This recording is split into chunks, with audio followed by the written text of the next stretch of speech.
حضرت ہود علیہ الصلاۃ والسلام کو اللہ نے اس کے بعد نوح علیہ السلام کی اولاد میں بھیجا، اور نوح علیہ الصلاۃ والسلام کے 3 بیٹے کہا جاتے ہیں، سام، حام اور یافث. انہی تینوں کی آگے نسل چلی ہے. وجعلنا ذریتہ ھم الباقین، قرآن میں آتا ہے کہ ہم نے انہی کی ذریت کو باقی رکھا. تو اس لیے نوح علیہ السلام کو آدم ثانی بھی کہا جاتا ہے، دوسرے آدم. یعنی ہم سب کا نسب کہاں جا کے ملتا ہے؟ نوح علیہ السلام سے. تو اس وقت بھی لاکھوں لوگ تھے جو اللہ نے تباہ کر دیے، پھر صرف نوح علیہ السلام سے دوبارہ اللہ نے نسب چلایا. آج جو ہم نے آیت پڑھی نا، اس میں اللہ نے فرمایا ذریۃ من حملنا مع نوح. نوح علیہ السلام کے ساتھ ہم نے جن لوگوں کو سوار کیا تھا نا، جو ان کے بیٹے تھے، اے ان لوگوں کی اولادو، انہ کان عبدا شکورا، وہ تو شکر گزار بندہ تھا. یعنی ہمارے ابا کو جو نجات ملی تھی شکر گزاری کی وجہ سے، اور ان کے جو بیٹے ایمان لائے تھے وہ ایمان والے بیٹے ان کے ساتھ تھے، تو وہ تو اللہ پہ، اس کے رسول پر ایمان لائے، اپنی زندگی تبدیل کی تو بچ گئے، جس کی وجہ سے ہم بھی پیدا ہو گئے. ابا پیدا نہ ہو تو بیٹا پیدا ہو سکتا ہے، یا ابا مر جائیں اولاد کے پیدائش سے پہلے تو بیٹا ہو سکتا ہے. تو اگر کسی نے آپ کے باپ کو بچایا آپ کی ولادت سے پہلے، تو اس نے آپ پر بھی احسان کیا نا، کہ آپ نے اس کی نسل میں پیدا ہونا تھا. تو اگر نوح علیہ الصلاۃ والسلام کے وہ جو 3 بیٹے کشتی میں سوار ہوئے تھے وہ بھی اسی چوتھے کی طرح ہوتے تو پھر ہم پیدا نہ ہوتے. تو اس لیے اللہ نے فرمایا انہ کان عبدا شکورا، نوح اللہ کا شکر گزار بندہ تھا. 950 سال اللہ نے جو مشن دیا اس سے ذرا بھی ادھر ادھر نہیں ہوئے، اسی میں لگے رہے، زندگی اسی میں کھپا دی. تو ان کے وہ بیٹے جو ایمان لائے وہ بھی نوح علیہ السلام کے مشن پہ چلے، انہی کو اللہ نے بچایا، اور آج ان سے کتنے انسانوں کو بھر دیا. تو ان تمام انسانوں کو زندگی ملی ہے نوح علیہ السلام کی تقوی اور آپ کے بیٹوں کے تقوی اور للہیت اور دین اور مذہب کی بنیاد پہ، ورنہ باقی بھی کیا ہو جاتے، ہمیں زندگی کی نعمت نہ مل. سب سے بڑی نعمت انسان کے لیے کیا ہے؟ زندگی، حیات. تو وہ اولادیں پھر چلی ہیں آگے، پھر وہی ان کے. اچھا اس زمانے میں جو ہے نا کوئی پابندی نہیں تھی کہ آپ 2 شادیاں کریں، 4 کریں، 4000 بھی کر لیں، تو اس لیے نسل بہت تیزی سے بڑھتی تھی. تو جن کے پاس زیادہ پیسہ ہوتا وہ 100 بیویاں رکھ لیتے، جن تو تھوڑے ہوتے، غریب ہوتے، وہ روڈ ناپتے پھر رہے ہوتے تھے. ٹھیک ہے نا. تو نسلیں بہت تیزی سے بڑھتی تھیں، لیکن عمریں لمبی ہوتی تھیں تو ظاہر ہے ہر چیز پھر اسی حساب سے ہوتی ہوگی. تو اس طرح قوم چلی، ان میں توحید تھی، اللہ کی فرما برداری تھی، جتنی نمازیں فرض تھیں وہ سب پڑھتے تھے.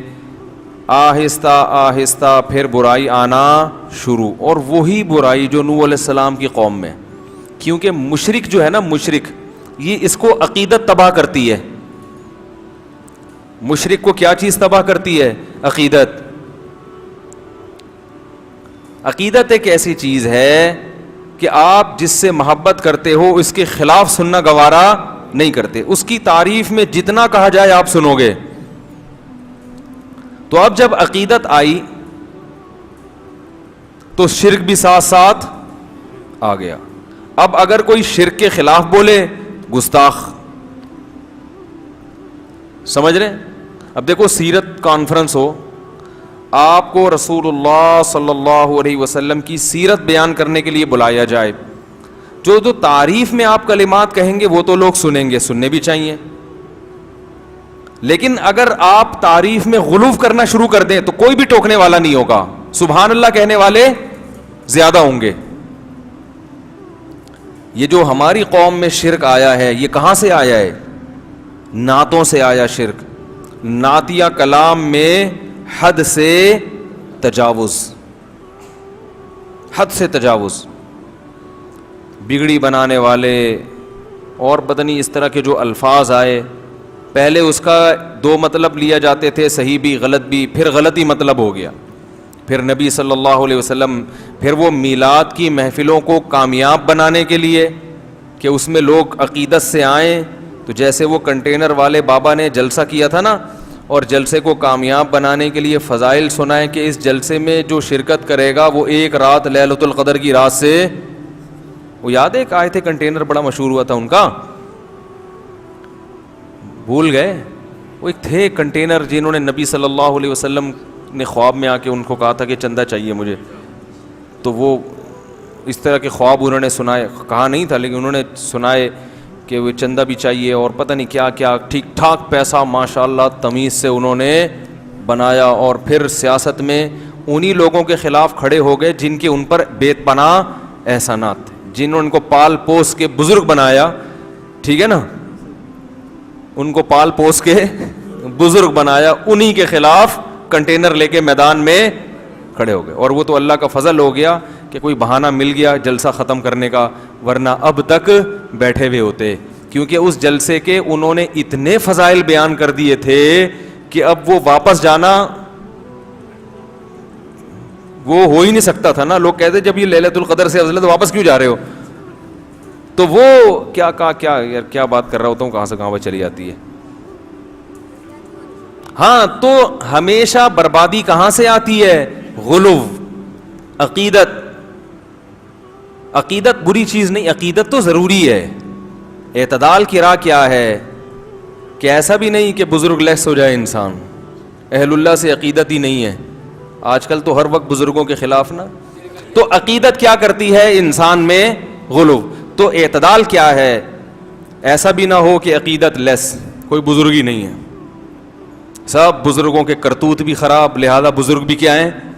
خراب ہیں، تو بزرگ ہر زمانے میں ہول سیل کے حساب سے موجود رہیں گے، لیکن بزرگوں کی حیثیت کو ان کے مقام سے زیادہ بڑھانا یہ کس کا طریقہ ہے؟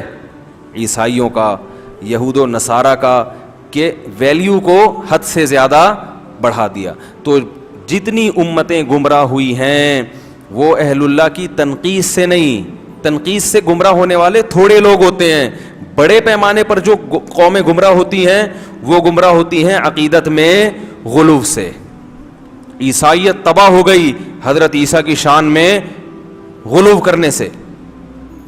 تو حضرت ہود علیہ الصلوۃ والسلام کی جو قوم تھی قوم عاد، اس میں بھی یہی شرک آیا، بزرگوں کی مورتیاں بنا کر ان کو پوجنا شروع۔ اچھے لوگوں نے یقیناً سمجھایا ہوگا کہ بھئی تم تو وہی کام کر رہے ہو جو کون کرتے تھے؟ نوح علیہ السلام، تو انہوں نے کوئی عذر تراش لیا ہوگا کہ وہ تو یوں کرتے تھے، ہم تو یوں نہیں کر رہے، ان کی تو یہ نیت تھی، ہماری تو گھما پھرا کے پتھر کی چیز کے سامنے جھکتے کیوں؟ تمہارا کیا لگتا ہے؟ عقل کی بات ہے یا نہیں؟ وہ کہتے تھے بھئی یہ اللہ کی ایک نشانی ہے، تو اللہ نے ان کو اختیارات دے دیے ہیں، تو اللہ بار بار کہتے ہیں کہ کیا دلیل ہے کہ میں نے ان کو اختیارات دیے ہیں؟ یہ تو تم نے اپنے ہاتھوں سے بنائے، کیا دلیل ہے؟ دلیل کسی کے پاس کچھ نہیں ہوتی۔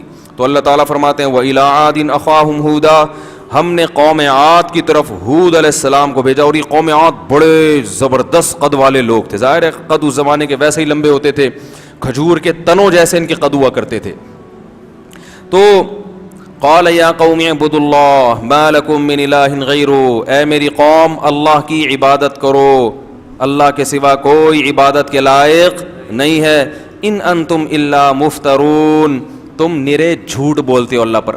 تو وَإِلَىٰ عَادٍ أَخَاهُمْ هُودًا قَالَ يَا قَوْمِ اعْبُدُوا اللَّهَ، اے میری قوم اللہ کی عبادت کرو، مَا لَكُم مِّنْ إِلَٰهٍ غَيْرُهُ، اللہ کے سوا کوئی معبود نہیں ہے، ان انتم الا مفترون، تم نرے جھوٹ بولتے ہو، جھوٹ گھڑتے ہو۔ یا قوم لا اسألکم علیہ اجرا، اے میری قوم میں تم سے اس تبلیغ پر کوئی پیسے نہیں مانگتا، پوری قوم سے ٹکر لے کر ایک دعوت دے رہا ہوں تو کچھ تو بات کو سن لو۔ ان اجری الا علی الذی فطرنی، میری اجرت اس ذات پر ہے جس نے مجھے پیدا کیا، افلا تعقلون، عقل سے کام کیوں نہیں لیتے؟ دیکھو کیسی صاف دعوت ہے پیغمبروں کی، کوئی کنفیوژن نہیں، بالکل صاف ستھری سی دعوت جو فطرت کو اپیل کرتی ہے۔ وَيَا قَوْمِ اسْتَغْفِرُوا رَبَّكُمْ، اے میری قوم اپنے رب سے گناہوں کی معافی مانگ لو. ثُمَّ تُوبُوا إِلَيْهِ، پھر اسی کی طرف متوجہ رہو. يُرْسِلِ السَّمَاءَ عَلَيْكُمْ مِدْرَارًا، آسمان سے برکت والی موسلا دھار بارشیں برسائے گا. وَيَزِدْكُمْ قُوَّةً إِلَىٰ قُوَّتِكُمْ، جتنے طاقتور ہونا اور طاقتور بنا دے گا اور پاور دے دے گا تمہیں. اور مجرم بن کے میری دعوت کو ٹھکرانے کی کوشش مت کرو. قوم جواب میں کہتی ہے یا ہود ما جئتنا ببینہ، کوئی دلیل نہیں ہے تیرے پاس باتوں کی، کوئی لاجک نہیں بنتی. ٹی وی میں دیکھا ہوگا آپ نے پروگرام، جو اینکر جب اپنی مرضی چلانا چاہتا ہے نا تو سامنے والے کے دلائل کو کیسے گھما دیتا ہے نا. پالیسی ہوتی ہے نا ٹی وی چینلز کی کہ اس کو پروموٹ کرنا ہے، اس کو کیا کرنا ہے، پیچھے رکھنا ہے. خام خام اس کی بات کو گھما گھما کے. تو یہی ہوتا ہے جب بھی باطل کا انکار ہوتا ہے اس کے تمام دلائل کو گھما دو اور جو غلط چیز ہے اس کو آگے لے آؤ. تو وہ بھی کہنے لگے ما جئتنا ببینہ، پتہ نہیں کیا دلیل ہے، دلیل تو کوئی ہے نہیں. وما نحن بتارک آلہتنا عن قولک، ہم اپنے خداؤں کو تیرے کہنے سے نہیں چھوڑ سکتے. وما نحن لک بمؤمنین، اور نہ ہم تجھ پر ایمان لانے والے ہیں. ان نقول الا تراک بعض آلہتنا بسوء، اصل میں تو ہمارے بتوں کے خلاف بولتا رہتا ہے تو ان بتوں نے تجھے کچھ کر دیا ہے. یعنی پوری قوم ایک طرف جا رہی ہے، تو خام خامے پوری قوم سے کیا کر رہا ہے، ٹکر لے کے اپنی زندگی خراب کر رہا ہے معاذ اللہ. تو یہ ان بتوں کی بد دعا لگ گئی ہے تجھے. یہ کیا ہو گیا ہے؟ جیسے میں عاملوں کے خلاف بولتا رہتا ہوں نا، بولتا رہتا ہوں تو کوئی بھی ذرا سا مسئلہ کہتے ہیں کسی عامل نے کچھ کر دیا ہوگا. حالانکہ میرے ساتھ اللہ کا فضل ہے، مسئلے ویسے بھی نہیں ہوتے. اللہ کا بڑا فضل ہے، اللہ نے بڑی ستاری کا معاملہ بھی کیا ہوا ہے اور غفاری کا معاملہ بھی ایسا لگتا ہے کہ کیا ہوا ہے. سارے کام اللہ کا فضل ہے. پریشانیاں تو ہر ایک کو آتی ہیں. تو میں کہتا ہوں یہ جن، دو چار جن بھیج دیں یار. 10 لاکھ جنات ہیں، 18 لاکھ جلا دیے، 25 لاکھ یہ کر دیے، تو ایک آدھ ہماری طرف بھیج کے ہم کو اٹھوا لیں یار. تو انہوں نے کیا کہا کہ یہ ہمارے بتوں کے خلاف بولتا رہتا ہے. اب آپ یہ نہیں کہ میں عاملوں کو بتوں سے ملا رہا ہوں، اتنے برے نہیں ہوتے کہ بت پرست نہیں ہوتے وہ، مگر سیدھے بھی نہیں ہوتے، اتنے اچھے بھی نہیں ہوتے جتنے نظر آ رہے ہوتے ہیں. ان نقول الا تراک بعض آلہتنا بسوء، تھنکنگ وہی ہے، وہم، شاید کسی نے کچھ کر دیا ہو، شاید کسی نے کچھ کر دیا ہو. تھنکنگ وہی ہے. تو وہ بھی کہنے شاید بتوں کے نے کچھ کر دیا ہو. قال انی اشہد اللہ، جب انہوں نے تانا دیا نا بتوں نے کچھ کیا ہے، تو ہود علیہ السلام نے کہا میں اللہ کو بھی گواہ بناتا ہوں، واشہدوا، اور تم بھی گواہ رہو، انی بریء مما تشرکون، ان بتوں سے میں بری ہوں، میں ان سے بالکل ڈرتا نہیں ہوں. یہ پتھر کے ہیں، ککھ بھی نہیں کر سکتے. کیونکہ انسان ایسے موقع پہ ڈر جاتا ہے نا کہ یار ان بتوں نے کچھ کر دیا، تو سوچتے ہیں یار کہ کر ہی تو نہیں دیا. جیسے آپ عامل کے پاس جاؤ، اچھے بھلے ٹھیک ٹھاک وہ بولے گا جن ہے، آدمی کو وہم ہوتا ہے کہ یار کچھ ہے تو نہیں کہیں، تو نہیں بھی ہوتا، بیمار تو ہو جاتا ہے. من دونہی، میں اللہ کے سوا ان سب سے بری ہوں. فکیدونی جمیعا، تم سب مل کے انتر منتر پڑھو، جھاڑ پھونک چڑیل بھوت جن جو تم میرے ان بتوں کو بھی ملا لو اور ان مل کے میرے خلاف کیا کرو، تدبیر کرو. انی توکلت علی اللہ ربی و ربکم، میں اعتماد کرتا ہوں اللہ پر جو میرا بھی رب ہے اور تمہارا بھی رب ہے. وما من دابۃ الا هو آخذ بناصیتها ان ربی علی صراط مستقیم. فإن تولوا، اب بھی میری بات سے اگر اعراض کرتے ہو، فقد ابلغتکم ما ارسلت به الیکم، اللہ کا پیغام میں نے تم تک پہنچا دیا ہے. ربی قوما غیرکم، میرا رب تمہیں ہلاک کر کے دوسری قوم پیدا کر دے گا. ولا تضرونہ شیئا، اور تم اس رب کا کچھ بھی بگاڑ نہیں سکتے. قرآن کہتا ہے ولما جاء امرنا، جب ہمارا حکم آیا. دوسرے مقام پہ اللہ نے اس کی تفصیل بیان کی ہے کیسے عذاب آیا. فلما رأوه عارضا مستقبل اودیتہم، بادلوں کو دیکھا انہوں نے اپنی بستی کی طرف آتے ہوئے، تو فوراً وہ کہنے لگے ھذا عارض ممطرنا، یہ بادل ہے جو ہمیں پر برسے گا. پیغمبر نے کہا نا نا نا، یہ وہ عذاب ہے جس کا تم انتظار کر رہے تھے. تدمر کل شیء بامر ربها، ایسا طوفان آنے والا ہے جو رب کے حکم سے ہر چیز کو اکھاڑ کر پھینک دے گا. سورہ حاقہ میں اللہ نے اس عذاب کی تفصیل بیان کی. کذبت، کیا ہے الحاقۃ ما الحاقۃ وما ادراک ما الحاقہ. کذبت ثمود وعاد بالقاریہ فاما ثمود فاہلکوا بالطاغیہ واما عاد فاہلکوا بریح صرصر عاتیہ.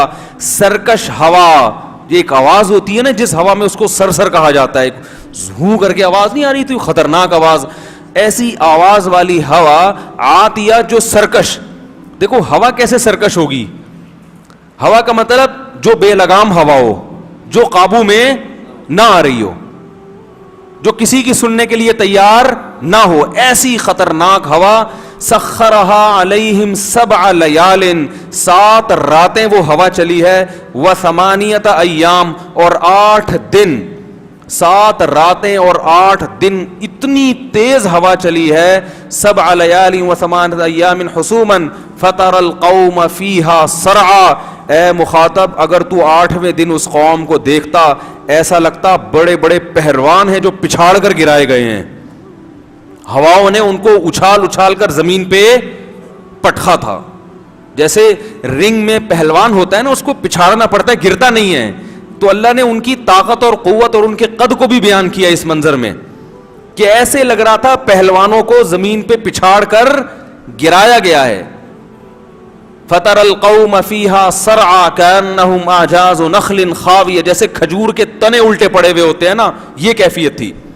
فَهَلْ تَرَى لَهُم مِّن بَاقِيَةٍ, اللہ ہم سے پوچھتے ہیں بتاؤ ایک بھی ان میں باقی چھوڑا تیرے رب نے؟ کوئی نظر آتا ہے ان کا نام و نشان, ان کی اولادوں میں کوئی نظر آتا ہے؟ یہ 2 قومیں تھی طاقتور, قوم سمود اور قوم عاد. قوم عاد کے بعد قوم سمود آئی, یہ بھی بڑے طاقتور تھے.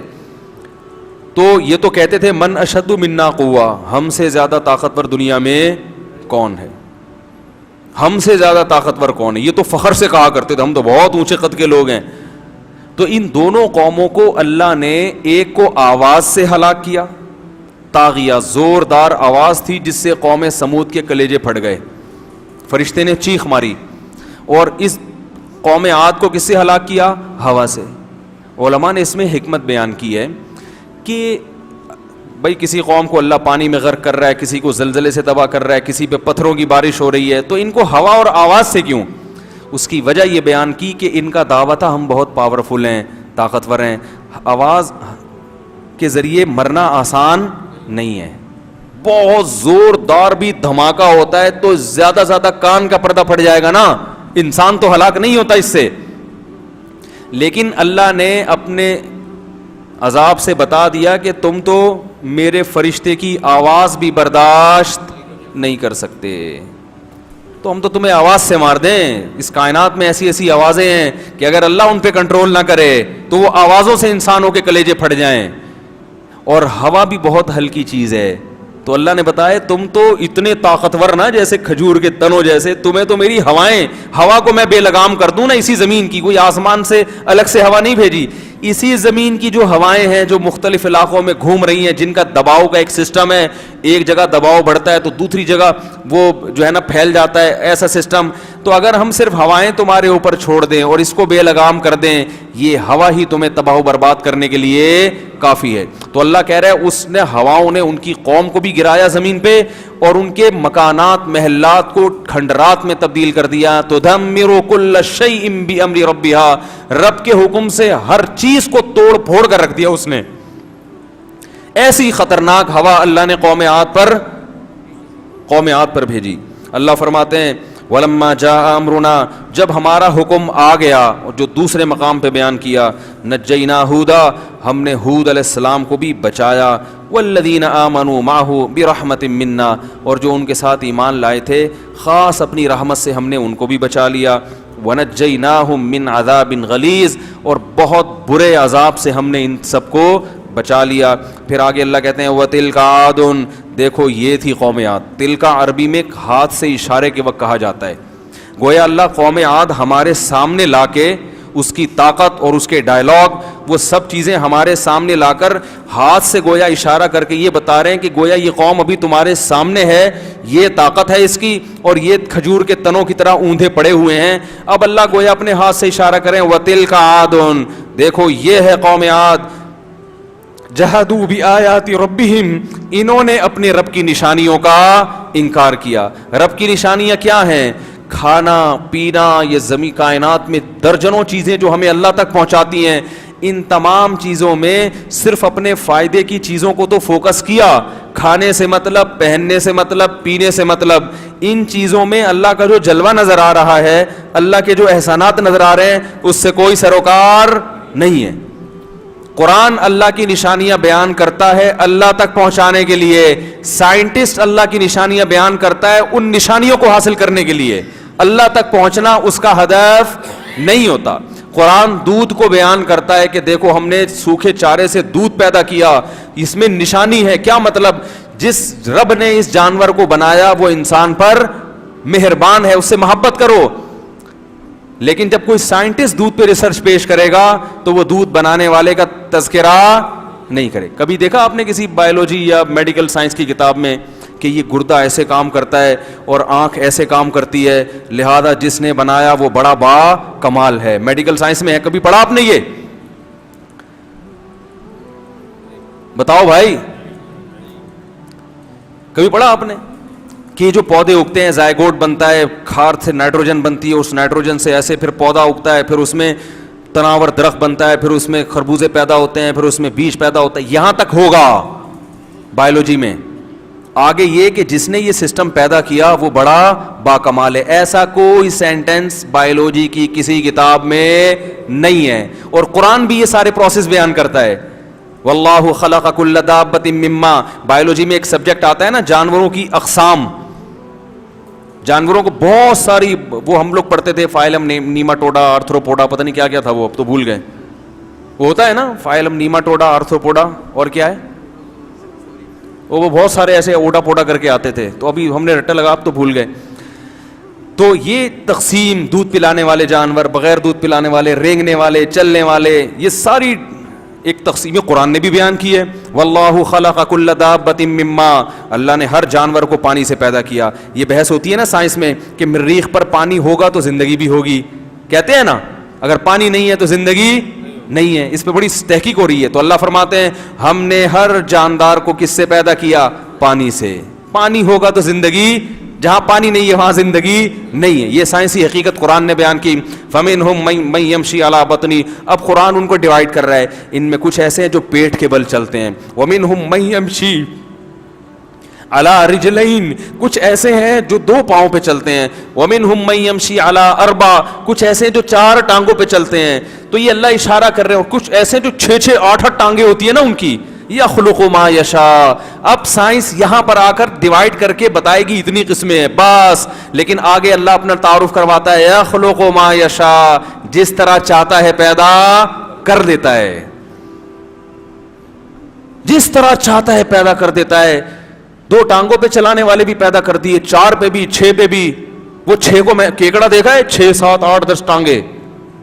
آنکھیں دیکھو کسی جانور کی کو اندھا بنا دیا اس نے, وہ بھی اڑ رہا ہے, وہ بھی زمین میں بڑے آرام سے زندگی گزار رہا ہے. اور کسی جانور کو 2 آنکھیں دے دی اور کسی کو 100 آنکھیں دے دی. مچھر کے سر میں 100 آنکھیں ہوتی ہیں.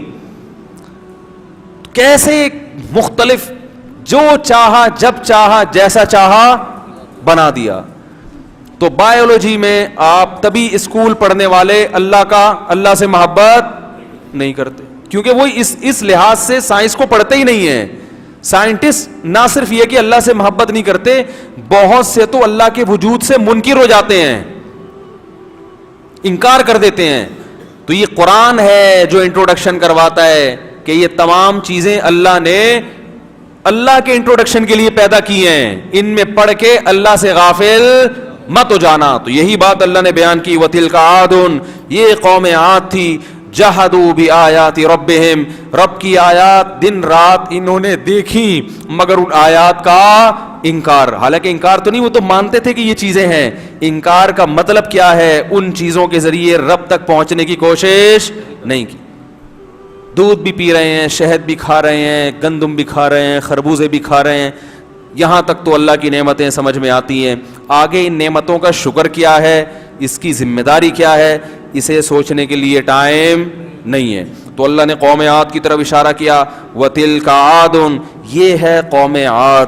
جَحَدُوا بِآیَاتِ رَبِّهِمْ, انہوں نے رب کی آیات کی انکار کیا. وَعَصَوْا رُسُلَهُ, پیغمبروں کی نافرمانی کی. وَاتَّبَعُوا أَمْرَ كُلِّ جَبَّارٍ عَنِيدٍ, یہ بہت اہم حصہ ہے اس آیت کا. اور اپنی قوم کے جو وڈیرے بڑے سرکش لوگ تھے نا, جن کے پاس دولت یا حکومت تھی, ان کو فالو کیا پیغمبر کی دعوت کو چھوڑ کر. آپ کسی بھی سیاسی تنظیم میں ہو, ہم منع نہیں کرتے, لیکن اس تنظیم کو خوش کرنے میں، وہاں سے سیٹیں لینے میں یا وہاں اپنا مقام بنانے میں مذہب کی مخالفت بولو بھائی نہیں کرو. یہ سب ختم ہو جائے گا یہیں پہ، سب یہیں رہ جائے گا. علاقے کے ایس ایچ او سے بنا کے رکھو مگر دین کی مخالفت بولو بھائی. کسی بڑے سے ایسا تعلق پیدا کرنا کہ اس کی وجہ سے آپ اللہ سے تعلقات خراب ہونا شروع ہو جائیں، یہ چیز انسان کو جہنم کی آگ کی طرف لے کر جاتی ہے. فرعون کے بارے میں قرآن نے کیا کہا؟ یقدم قومہ یوم القیامہ فاوردہم النار، کہ اپنی قوم کو لے کر آئے گا اور جہنم کی آگ میں پھینکوا دے گا ان. کیونکہ قوم نے موسیٰ علیہ السلام کو دیکھا کمزور ہیں، ان کو فالو نہیں کیا. فرعون کو دیکھا پاورفل ہے، اس کو فالو کرنا، فرعون کو فالو کرنا شروع کر دیا. تو ہمیشہ لوگ طاقتور کے پیچھے بھاگتے ہیں، دلیل کے پیچھے نہیں بھاگتے، دلیل کے لحاظ سے نہیں دیکھتے کیا صحیح ہے کیا غلط.